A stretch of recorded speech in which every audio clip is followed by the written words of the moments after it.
ও একা, ওর ওর পাশে কেউ নেই। আমি কি করে বেরিয়ে যাবো? মানে তুমি এটা কি করে বলতে পারলে কথাটা? ঠিক আছে না, কাল রাতে মা ফোন করেছিল, তুমি ফোন করেছিল দেখলাম। তোমার শরীর ঠিক আছে তো? তোমার কিছু হয়নি তো? ফোন তো কাল রাতে করা হয়েছিল।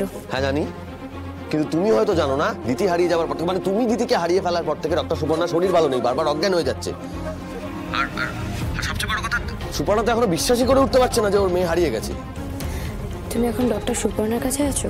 মানে তোমাকে আমি এক্ষুনি বললাম যে ও ডক্টর সুপর্ণা, মানে শরীরটা ভালো নেই, বারবার অজ্ঞান হয়ে যাচ্ছে, তারপরে তুমি এই প্রশ্নগুলো করছো। মানে তোমার মাথাটা কি একেবারে খারাপ হয়ে গেছে? ও একা, ওর পাশে কেউ নেই। আমি কি করে বেরিয়ে যাবো? মানে তুমি এটা কি করে বলতে পারলে কথাটা?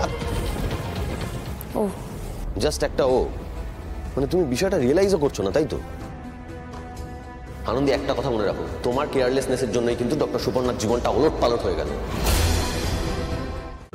আজই ডাউনলোড করুন আর এনজয় করুন আপনার পছন্দের শো।